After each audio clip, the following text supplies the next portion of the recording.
If you followed me for any length of time, you know I've been on a bit of a hydroponics journey. The hydroponics are a way of growing plants that don't require soil. I have no green thumb, so this seemed like a reasonable way for me to get plants growing.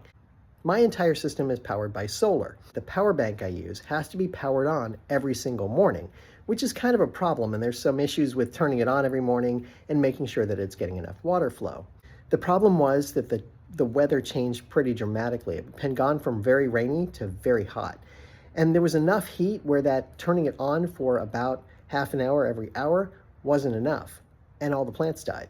So I decided it was probably time to reinvent how I was using the pump. Yes, I still want to use solar, but let me simplify it so I don't have to turn it on all the time, and I'm going to let it run continuously whenever there's enough sun. So I managed to pick up a few components. One is a solar controller. This one should allow me to manage how much energy comes from the solar panel and then regulate it into a battery, so that way I have a battery backup, but I can use the solar to pump my water. I also got a pump that's a 12-volt pump that stays on constantly, and that should work a little better. And then I got myself a LifePo battery, one of these lithium-ion batteries, that should be pretty good for this purpose. It should work well and would allow me to store a little bit of energy. Assembly on this was really, really easy. You have 3 slots, one that controls the battery, one that goes to the solar panel, and one that goes to your load, that is your pump. And you just have to run the wires in there, positive and negative, correctly. And then you hook up your battery on the other side, and that's pretty much it. You just screw them in, and you're done. And then at the top, I put a sprinkler head up there to better distribute the water around through it. And that should allow the water to flow through pretty easily. So you can kind of see how I set it up here. I'll just cover it up on the outside so that it's done. I'll put my net cups back in there, and everything should work just fine. Now, one other little detail is I plugged in the existing solar panel I had, which I have on the side of the house so it gets the maximum amount of sun.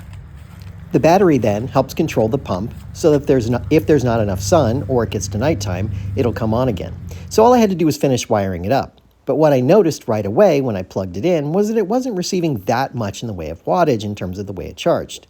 So I decided to add a second solar panel and make it work a little bit more efficiently.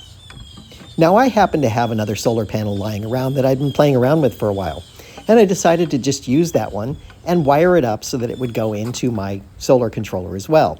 All I had to do was use a wire nut to connect both of them together so they both went into the solar part of my controller.